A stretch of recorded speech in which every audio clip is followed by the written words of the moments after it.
சிம்பு ஏன் கல்யாணம் பண்ணாமே இருக்கிறாரு? விஷால் ஏன் கல்யாணம் பண்ணாமே இருக்கிறாரு? முதல்ல ஒரு மனிதன் உயிரினங்கள் அனைவருக்கும் ஒரு பொதுவான அணுகுமுறை உண்டு, உணர்ச்சி.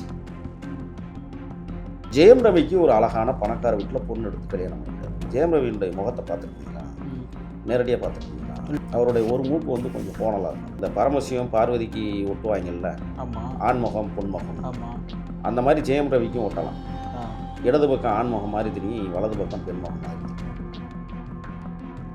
இந்த விவகாரத்து வரை வந்து நிற்கிறதுனா தாம்பத்திய உறவில் இவர்கள் சரிவர இயங்கவில்லை, அல்லது ஜெயம் ரவி ஆர்த்திக்கு ஒத்துழைக்கவில்லை, இல்லை ஆர்த்தி ஜெயம் ரவிக்கு ஒத்துழைக்கவில்லை என்கிற குற்றச்சாட்டை தாண்டி ஆர்த்தி கிட்ட இருக்கிற அங்கங்கள் தானே ஹெனிஷாவுக்கு. ஜெயம் ரவிக்கு பொண்ணை பார்த்தோன்னா காதல் வந்துருச்சு. பொண்ணுக்கு புத்தி இல்லை, இன்னொருத்தவங்களுடைய புருஷன்லோ, 2 பிள்ளைக்கு தகப்பன்லோ. அவங்க அப்பா வந்து இங்கே சென்னைக்காரரு, அம்மா ஆங்கில இந்தியன். அவங்களுக்குலாம் அந்த அந்த ரிச்சான ஒரு விஷயம் தான், அறை நிர்வாணங்கள் தான் உடையன்னா. இந்த அறை நிர்வாணத்தில் தான் இப்போ ஆழ்ந்து சிந்திக்க தொடங்கி இருக்கிறார். பார்க்காததை பார்த்துட்டார்னு நினைக்கிறேன். இன்னைக்கு அவர் சவால் விடுறாரு, ஆர்த்திக்கு சவால் விடுறாரு. விவகாரத்து கேட்டால் ஆர்த்தி விவகாரத்து கொடுக்கல. ஏன் கொடுக்கல? நான் எந்த தப்பும் பண்ணல, உன்னோட தானே நான் வாழணும்னு ஆசைப்படுறேன். ஜெயம் ரவிக்கு இருக்கிற சொத்து பெரிய சொத்து, கெடிசால்கிட்ட இருக்கிற சொத்தும் பெரிய சொத்து. ஆர்த்தி அதுக்காக குறைந்தவர்கள். இவங்க 2 பேருடைய சொத்தை சேர்த்தா ஆர்த்திகிட்ட இருக்க அவ்வளோ சொத்து. இப்போ ஜெயம் ரவிக்கு வந்து இங்கே வக்காலத்தெல்லாம் வாங்குறாங்க நிறைய பேர். எதுக்கு வக்காலத்து? என்ன குறைச்சா அந்த பொண்ணுக்கு?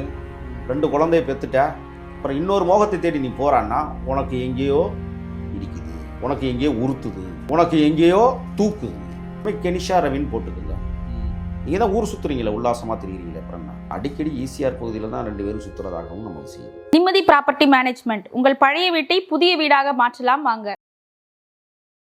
முதல்ல ஜெயம் ரவி, ஜெயம்ங்கிற படத்தில் நடித்ததுனால அந்த பேர் முன்னாடி ஒட்டிக்கிச்சு. அவங்க அப்பா பேர் மதுரையிலேருந்து, திருமங்கலத்திலேருந்து சென்னைக்கு கால்நடையாகவே நடந்து வந்து டி நகரில் வந்து ஒரு தயாரிப்பாளர் வீட்டில் தஞ்சம் அடைகிறார். சினிமா வாய்ப்பு கொஞ்சம் கொஞ்சம் சின்ன சின்ன வேலையாக பார்த்துட்டு, அதுக்கப்புறம் அவர் வந்து எப்படி எடிட்ரு பண்ணுறது, கேமரா எப்படி இயங்கும், இந்த எடிட்டிங்கில் என்னென்ன பிரச்சனை இருக்குது, எப்படி கற்றுக்கணும் அப்படிங்கிறத தீவிரமாக கஷ்டப்பட்டு. நீங்கள் மதுரையிலேருந்து சென்னைக்கு வர்றது சாதாரண விஷயமாக நடந்து, ஒரு அப்பாவி ஏழையாக மதுரை திருமங்கலத்திலிருந்து புறப்பட்ட ரவியினுடைய அப்பா சென்னை வந்து கூலி வேலைக்கு போய் சிரமப்பட்டு ஒரு இடத்த அடைஞ்சு அங்கேருந்து அவர் பெரிய புஷ் ஆகிறார் திரைப்படம். அவருக்கு வந்து 2 பசங்க, ஒரு பொண்ணு. ராஜான்னு ஒரு டைரக்டர். ஜெயத் படத்தை இயக்குனதும் அவர் தான். நான் ஆமாம், அவர் தான், ஒன்று தான். அப்போ அந்த படம் வந்து மிகப்பெரிய வெற்றியை கொடுக்குறது. அப்போ திரைப்படத்தில் கோலோச்சுகிற ஒரு சூழல், போட்டி, பொறாமை நிறைய திரைப்படத்துறையில் இருக்கும்போது ஜெயரவி வந்த காலகட்டம். அந்த காலகட்டத்தில் விஜய், அஜித் போன்றவர்கள்லாம் பயங்கர ஃபீட்டில் நின்று கொண்டிருந்த நேரம். ஜெயம் ரவி வந்து அந்த படத்தில் தத்ரூபமாக இயல்பாக நடித்தார். ஆனால் ஆர்த்தி என்கிற அந்த பெண்ணை திரும்ப, அது ஒரு பெரிய பணக்காரட்டு பிள்ளை, விஜயகுமார் அப்படின்னு சொல்லிட்டு அவருடைய பொண்ணு. அது 2 பேருக்குமே கிட்டத்தட்ட 9 ஆண்டுகள் திருமண வாழ்க்கை முடிஞ்சிருச்சு. இப்போ விவகாரத்தை என்கிற நிலைப்பாட்டிற்கு வர காரணமே நடிகர்களுக்கும் சரி நடிகைகளுக்கும் சரி, இப்போ இதில் வந்து ஆர்த்தி நடிகையாக இல்லை, அவங்க குடும்ப தலைவியாக இருந்தாங்க. பணம் ஏறிடுச்சுன்னா எல்லா வேலையும் நடக்குங்கிறதுக்கு எடுத்துக்காட்டு இந்த ஜெயம் ரவியினுடைய வாழ்க்கையும் எடுத்துக்காட்டார். நீங்கள் சிம்பு ஏன் கல்யாணம் பண்ணாமே இருக்கிறாரு? விஷால் ஏன் கல்யாணம் பண்ணாமே இருக்கிறாரு? முதல்ல ஒரு மனிதன் உயிரினங்கள் அனைவருக்கும் ஒரு பொதுவான அணுகுமுறை உண்டு, உணர்ச்சி. மண்புழுவிற்கு இருக்கு உணர்ச்சி, மனிதனுக்கு இருக்கக்கூடாதா உங்க என்கிற ஒரு கேள்வி. மனிதன் இல்லறத்தை தேடி ஓடுவது என்பது தன்னுடைய பால்ய காலத்திலிருந்தே அவன் தொடங்கிடுறான். இன்றைக்கி சென்னை போன்ற பெருநகரங்களில் 13 வயது பெண் குழந்தைகள் கூட இன்றைக்கி காதலிக்க தொடங்கி இருக்கிற காலகட்டம். 40 வருஷத்தை கடந்து வாழ்ந்து கொண்டிருக்கிற விஷால் போன்றவர்கள் இன்னும் நிறைய பேர் இருக்கான் கல்யாணம் பண்ணாமையே. சூர்யா எல்லாம் திருமணமே பண்ணிக்கல. அவங்களுக்கெல்லாம் அவங்களுடைய வாழ்க்கை சில சந்தேகங்களை நமக்கு ஏற்படுத்துகிறது. ஜெயம் ரவிக்கு ஒரு அழகான பணக்கார வீட்டில் பொண்ணு எடுத்து கல்யாணம் பண்ணிட்டார். ஜெயம் ரவியினுடைய முகத்தை பார்த்துருக்கீங்களா? நேரடியாக பார்த்துருக்கீங்களா? இல்லை, நேரெல்லாம் பார்த்துடல. பார்த்ததில்ல. அவருடைய ஒரு மூக்கு வந்து கொஞ்சம் கோணலாக இருக்கும். ஆஹா. கவனிச்சு பார்த்தீங்கன்னா தெரியும். ஆஹா. இந்த பரமசிவம் பார்வதிக்கு ஒட்டுவாங்கல்ல, ஆமாம். ஆண்முகம் பொன்முகம், ஆமாம். அந்த மாதிரி ஜெயம் ரவிக்கும் ஒட்டலாம். ஆ. இடது பக்கம் ஆண்முகம் மாதிரி தெரியும், வலது பக்கம் பெண்முகம் மாதிரி தெரியும். ம். அப்படி ஒரு சாயல் அது. ம். இப்போ 2 குழந்தை பிறந்ததுக்கு அப்புறமும் சந்தோஷமான வாழ்க்கை போயிட்டு இருந்துச்சு. இந்த வாழ்க்கைக்குள்ளே யார் முதல்ல புகுறதுன்னா ஜெயம் ரவியினுடைய அப்பா தான் வந்து அதுக்கு காரணமாக தெரிகிறார். என்னென்னா ஜெயம் ரவி சம்பாதிக்கிற பணங்கள் அனைத்துமே வந்து ஆர்த்தி கையகப்படுத்தியிருக்கிறார். ம். அவருக்கு கொஞ்சம் வருத்தம், கொடுக்குற பணம் வராமல் இருக்கே அப்படிங்கிற வருத்தம் தந்தைக்கு உண்டு. இப்போ இந்த விவகாரத்து வரை வந்து நிற்கிறதுனா தாம்பத்திய உறவில் இவர்கள் சரிவர இயங்கவில்லை, அல்லது ஜெயம் ரவி ஆர்த்திக்கு ஒத்துழைக்கவில்லை, இல்லை ஆர்த்தி ஜெயம் ரவிக்கு ஒத்துழைக்கவில்லை என்கிற குற்றச்சாட்டை தாண்டி இன்னொரு பொண்ணை மோனிஷாவா கெனிஷா ஆர்த்திக்கிட்ட இருக்கிற அங்கங்கள் தானே கெனிஷாவிட்ட இருக்கும். இப்படிலாம் பேச வேண்டாம். இல்லை நான் என்ன கேட்குறேன்னா, ஒரு மனைவியானவள் 2 குழந்தையை பெற்றெடுத்துருக்குறாங்க. அவங்களுக்கு எவ்வளோ கஷ்டம் இருக்கும். ஒரு இல்லறத்தில் ஈடுபடுகிற போது அவங்களுடைய மனம் சார்ந்த ஒரு விஷயங்களை நீ மகிழ்ச்சியாக வச்சுக்கலைன்னு சொன்னால் அவங்க எந்த பெண்மணிக்காக இருந்தாலும் கோபம் வரும். ஆர்த்திக்கு மட்டுமல்ல, எந்த பெண்மணிக்காக இருந்தாலும் கோபம் வரும். நீ வந்து ஒன்றும் இல்லை, ஒரு நடிகர் தான் அறிமுகப்படுத்தி வைக்கிறார் செனிஷாவையும் ஜெயம் ரவியையும். செனிஷா யார்? கெனிஷா யார்? பாடகின்னு சொல்கிறாங்க. ஆமாம், பிரபல ஒரு பாடகியா. சரி, பாடகிக்கும் ஜெயம் ரவிக்கும் எப்படி ஒரு தொடர்பு வந்தது? இருக்குல்ல. இப்போ மதகத ராஜான்னு ஒரு படம் வந்தது. அதில் விஷால் வந்து வெளியீட்டு விழாவில் மயக்கமாகி கீழெல்லாம் விழுந்தார், பார்த்துருப்பீங்க. ஆமாம். இப்போ அண்மையில் விழுப்புரத்தில் கூத்தாண்ட திருக்கோவிலுடைய கூவாகம் விழாவில் மிஸ் கூவாகம் யாருங்கிறத தேர்வு பண்ணுற நிகழ்ச்சியில் போய் மயக்கமாகி கீழே விழுந்தார். ஆனால் இப்போ கல்யாணம் பண்ணலை. ஒரு இளம் வயதிலேயே இப்படிப்பட்ட ஒரு சிரமங்களை ஒரு மனிதன் அனுபவிக்கிறான் என்றால் அவன் எங்கேயோ தப்பு பண்ணிக்கிட்டு இருக்கிறான்னு தானே அர்த்தம். இப்போ ஜெயம் ரவி வந்து இந்த பொண்ணை வந்து காதலிச்சது என்ன ஆர்த்திக்கு தெரியாமல் போணுச்சா? ஏன் கண்டிக்கலை? அதையும் ஒரு நடிகர் தான் அறிமுகப்படுத்தி வச்சுருக்காரு ஒரு திருமண விழாவில். அங்கேருந்து தான் அவங்களுக்குலாம் ஒரு காதல் பிறக்குது. சரி, ஜெயம் ரவிக்கு பொண்ணை பார்த்தோன்னா காதல் வந்துடுச்சு. பொண்ணுக்கு புத்தி இல்லை, இன்னொருத்தவங்களுடைய புருஷன்லோ, 2 பிள்ளைக்கு தகப்பன்லோ. பொதுவாக அந்த கெனிஷா யாருன்னா அது ஆங்கிலோ இந்தியன். தெரியுமா அது உங்களுக்கு? தெரியல. அவங்க அப்பா வந்து இங்கே சென்னைக்காரரு, அம்மா ஆங்கிலோ இந்தியன். அவங்களுக்குலாம் அந்த ரிச்சான ஒரு விஷயந்தான். அறை நிர்வாணங்கள் தான் உங்கள் உடையல்லாம். முழுசாக வந்து அந்த அறை நிர்வாணத்தில் தான் இப்போ ஆழ்ந்து சிந்திக்க தொடங்கி இருக்கிறார் ஜெயம் ரவி. இதே பார்க்காததை பார்த்துட்டாருன்னு நினைக்கிறேன். இன்றைக்கி அவர் சவால் விடுறாரு, ஆர்த்திக்கு சவால் விடுறாரு. விவகாரத்து கேட்டால் ஆர்த்தி விவகாரத்து கொடுக்கல. ஏன் கொடுக்கல? நான் எந்த தப்பும் பண்ணல, உன்னோட தானே நான் வாழணும்னு ஆசைப்பட்றேன். சரி, இன்றைக்கி வந்து கெனிஷாவை போய் நீ வந்து கரை பிடிச்சிட்ட, நாளைக்கு சலிச்சு போயிடும். அதான் சொல்கிறானே, மோகம் 3 மாதம், ஆசை 6 மாதம். 1 வருஷம் கழிச்சு அந்த பொண்ணையும் கழட்டி விட்டு வேறு பக்கம் போவீங்களா? என்னடா டேய், தமிழ் சினிமாவில் என்ன தான் கூத்தடிக்கிறீங்க நீங்கள்லாம்? நான் என்ன கேட்குறேன்னா, அந்த தயாரிப்பாளர் சங்கம் என்ன பிடுங்கிறதுக்காக இருக்குது தமிழ்நாட்டில்? நடிகர் சங்கம் எதுக்கு இருக்குது? ஒரு கணவனுக்கும் மனைவிக்கும் பிரச்சனைனா நடிகர் சங்கத்தில் கூப்பிட்டு வச்சு 2 பேருக்கு கவுன்சிலிங் கொடுத்து அவங்க வாழ்க்கையை ஒற்றுமைப்படுத்தி வாழ வைக்கிற ஒரு கடமை இருக்கா இல்லையா? ஏன் அந்த சங்கங்கள்லாம் அமைதியாக இருக்குது? இதெல்லாம் திரைப்படத்துறைக்கு தேவையற்ற சங்கம்னு நான் கருதுறேன். இல்லை, இது வந்து இவங்க 2 பேரோட தனிப்பட்ட வாழ்க்கையாக இருந்தாலும் பேசினா எல்லாம் தீர்வாகும்ல. ஒரு மத்தியஸ்தர் நடுவராக ஒருவரை உட்கார வச்சு ஒரு ஆள் இல்லை, இதுக்காக கமலஹாசன் அவர்களை கூட்டு நம்ம பேச வைக்க முடியும். இல்லை கமலா ஏங்க இப்போ எப்படி பஞ்சாயத்து சினிமாக்கள் நடக்குது தெரியுமா? இந்த மாதிரி பிரச்சனையெல்லாம் காசு வாங்கிட்டு கட்டியும் போட்டுக்கிட்டு முழுக்க குடிச்சுக்கிட்டு மிக முக்கியமான ஸ்டார் ஹோட்டல்களில் போய் விவகாரத்து விஷயங்களை பேசி முடிச்சுக்கிறாங்க. தெரியுமா உங்களுக்கு?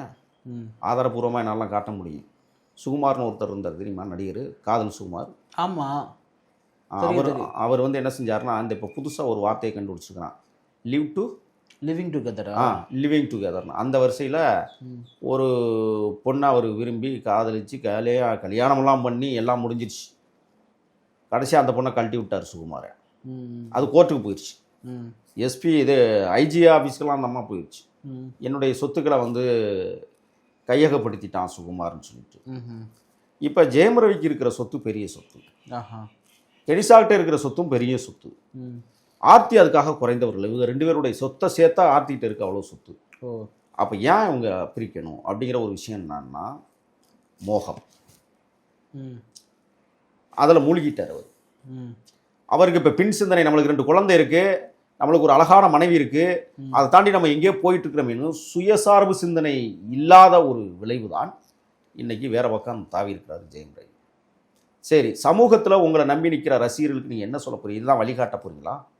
நான் வந்து 2 குழந்தைக்கு தகப்பனாக இருந்து இன்னொரு திருமணம் பண்ணிக்கலாம் என்கிற மேலை நாட்டு கலாச்சாரத்தை இங்கே உருவாக்குவதற்கு துணிந்திருக்கிறார்கள் என்றால் இந்த சினிமாக்காரர்கள் பாதி பேர், நான் எல்லாரையும் குறை சொல்லலை, நல்லவங்களாம் அங்கே வாழ்ந்துட்டு இருக்காங்க. இப்போ ஜெயம் ரவிக்கு வந்து இங்கே வக்காலத்தெல்லாம் வாங்குறாங்க நிறைய பேர். எதுக்கு வக்காலத்து? என்ன குறைச்சா அந்த பொண்ணுக்கு? 2 குழந்தைய பெற்றுட்ட, அப்புறம் இன்னொரு மோகத்தை தேடி நீ போகிறான்னா உனக்கு எங்கேயோ இடிக்குது, உனக்கு எங்கேயோ உறுத்துது, உனக்கு எங்கேயோ தூக்குது. அதானே காரணம். அப்போ நீ வந்து உங்கள் ரசிகர்களுக்கு நீ என்ன சொல்ல போகிறாங்கிற ஒரு விஷயத்தை தாண்டி இப்போ இந்த பாடகி வந்து எத்தனை நாள் உங்கள் கூட வாழ்வாங்க? அக்ரிமெண்ட் போட முடியுமா? அன்பாக இருக்கிற ஆர்த்தியை நீங்கள் கழட்டி விட்டு போகும்போது கனிஷா போன்றவர்களும் அன்பாக கடைசி காலம் வர வாழ்ந்துருவாங்கன்னு நினைப்பா? எனக்கு தான் ஆசை இருக்குது சில்க் ஸ்மிதாவை கல்யாணம் பண்ணிக்கணும், ஆனால் இல்லையே உயிரோடா. புரியுதுங்களா இல்லையா? அப்போ எத்தனை மாதத்துக்கு நீ வாழ போகிறாங்கிற ஒரு கேள்வி இருக்குல்ல. இல்லை, கெனிஷா தான் என்னுடைய வாழ்க்கையினுடைய ஒரு ஒளியை நான் கண்டுபிடிச்சேன் அப்படின்னு சொல்கிறாரு இல்லையா? அந்த அளவுக்கு உருக்கமாக காதல் வச்சிருக்காரு கெனிஷாவை. அப்போ வந்து ஆர்த்திக்கிட்டையும் உறவாடிக்கிட்டு கெனிஷாக்கிட்டையும் கள்ள உறவு வச்சுருந்தார் அப்படின்னு சொல்ல வரீங்களா? எப்படி இது? இப்போ 2 பிள்ளைய பெற்றுருக்குறீங்களா? அப்போலாம் உங்களுக்கு சந்தோஷம் தெரியலையா? ஏன் ஆர்த்தி வந்து உங்களுக்கு முழுசாக வந்து உங்களோட இல்லை, ஆர்த்தியால் நான் உடலாலும் மனதாலும் பெரும் சிரமப்பட்டேன், கஷ்டப்பட்டேன்னு சொல்ல வர்றாரு. இன்னொருத்தி கிடச்சிட்டா எல்லாம் தான் சொல்லுவீங்க. ஆமாம், உங்களுக்காக ஆர்த்தி கஷ்டப்பட்டுருக்கிறத சொல்லணுங்க. நீங்கள் படப்பிடிப்புக்கு போகிறீங்க, வர்றீங்க, பல மாதங்கள் ஆகுது வீட்டுக்கு வர. வீட்டை பார்த்துட்டு குழந்தைகளை வளர்த்துக்கிட்டு இருக்கிறது யார்? அவங்க மனைவி தான். அவங்களுக்கு எவ்வளோ கஷ்டம் இருக்குங்கிறத ஜெயம் ரவி உணர்வாரா? போகிற இடத்துல படப்பிடிப்புள்ள அரை நிர்வாணத்தோட ஒரு அழகி கிடச்சிட்டாங்கிறதுக்காக அவள் தான் எனக்கு பொண்டாட்டின்னு இன்றைக்கி வந்து பேசுகிற போது மனித மனங்கள் குரங்கு போன்றது. இப்போ ஆர்த்தி வந்து நிலை தடுமாறி நிற்கிறாங்க. காவல் நிலையத்தில் என்ன இப்போ சொல்லியிருக்காங்க? 3 மாதம் நேரம் கொடுத்துருக்காங்க, முதல்ல நீங்கள் பேசி பாருங்கள். நீதிமன்றத்தில் பேசினால் ஆர்த்தி சரியாக இருக்காங்க. சரி, நான் ஒன்று கேட்குறேன், உனக்கு பிடிச்ச பொண்ணோட நீ போயிட்டான்னு இப்போ வந்து மனைவி மேலே குற்றச்சாட்டு வைக்கிறார். ஆர்த்தி உங்கள் மேலே வச்சிருக்கிற குற்றச்சாட்டை வச்சுப்புட்டு அவங்க இன்னொருத்தனோட வாழ்ந்த அவங்க மனநிலை என்னவாக இருக்கும்? இது குடும்பமா? இல்லை, அதாவது பாரதிதாசன் தான் சொல்லுவார் இருண்ட வீடுன்னு ஒரு விஷயத்தில், எட்டி உதைந்தார் 200 தடவை, முதுகை திருப்பி முட்டியும் பார்த்தார், எதுவும் பயன்படவில்லை, ஆயினும் சரியாய் 1 மணி அளவில் தலைவர் தூக்கமும் பசியும் விழிப்பும் தக்கவாய் இருந்த நேரத்தின்னு ஒரு கவிதை எழுதுவார். பொறுப்பற்ற மனைவி, அதாவது திருடன் ஏறி பக்கத்து மாடியில் இறங்கி உள்ளே இருக்கிற உண்டியல் காசை எடுக்கிறானா.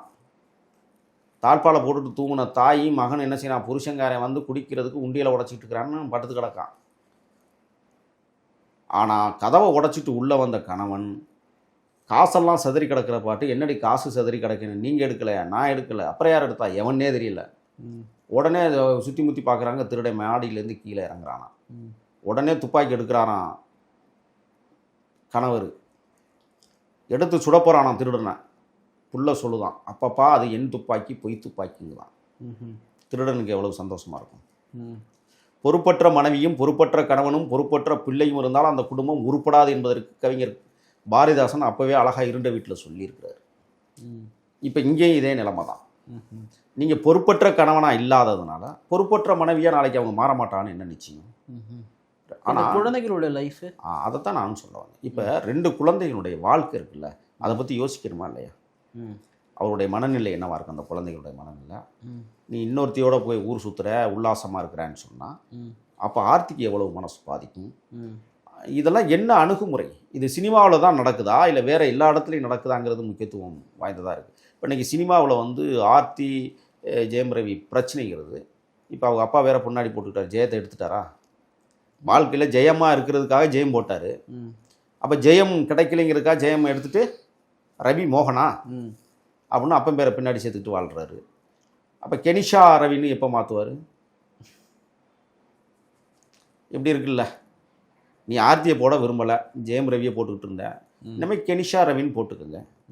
நீங்கள் தான் ஊர் சுற்றுறீங்களே, உல்லாசமாக தெரியுறீங்களே, அப்புறம் என்ன? அடிக்கடி ஈசிஆர் பகுதியில் தான் 2 பேரும் சுற்றுறதாகவும் நமக்கு செய்தி, கார்லேயே.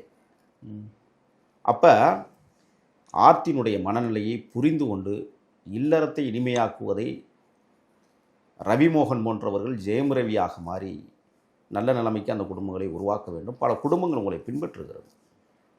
அதனால் ஜெயம் ரவிக்கு ஒரு எச்சரிக்கையாக கூட நான் சொல்கிறேன், ஆர்த்தியினுடைய அண்ணனாக நின்று பேசுகிறேன். அந்த பெண் பாதிக்கப்பட்டு விடக்கூடாது. அந்த பெண்ணிற்கு வாழ்க்கை இருக்கிறது. அந்த பெண்ணிற்கு நீங்கள் ஆலோசனை சொல்ல வேண்டிய இடத்தில் இருக்கிறீர்கள்.